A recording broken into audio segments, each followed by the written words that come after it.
Dis so lekker om te leer saam met Klara, Klets, met haar bloedrooi fiets. Klara, Klets, met haar bloedrooi fiets. Hallo maat, welkom terug by Klara Klets. Ons leer vandag meer van die leesteken, die komma. Dit is hoe die komma lyk. Nou wanneer gebruik ons die komma? Wanneer ons 'n bietjie rus of asemhaal terwyl ons lees.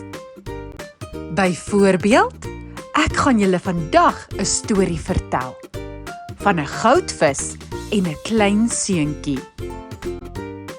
Ons gebruik ook die komma tussen twee woorde wat dieselfde ding beskryf. Byvoorbeeld, daar staan 'n mooi blink motor in die straat. Ons gebruik die komma in 'n opsomming, maar nie voor die woord en nie. Byvoorbeeld, ek het 'n hond, 2 katte, 6 goudvisse en 'n hasie. By 'n aanspreking. Pieter, waar was jy? Maar, Divan, jy moet mos jou beste doen. Wat kos die motor, meneer? By 'n bysin wat uitbrei op wat reeds genoem is.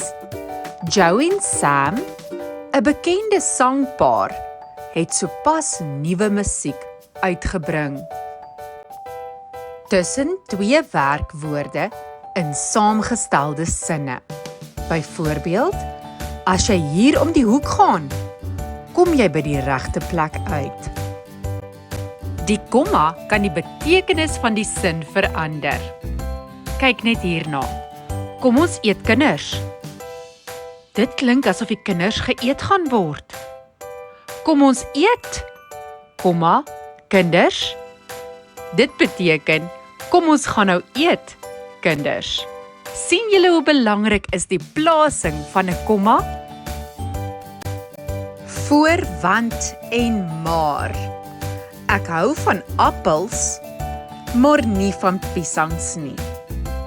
My vinger bloei, want ek het hom met die mes gesny. Gewoonlik kom daar nie 'n komma voor dat nie.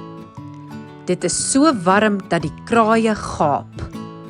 Hy wou nie hê dat ek die televisie afsit nie.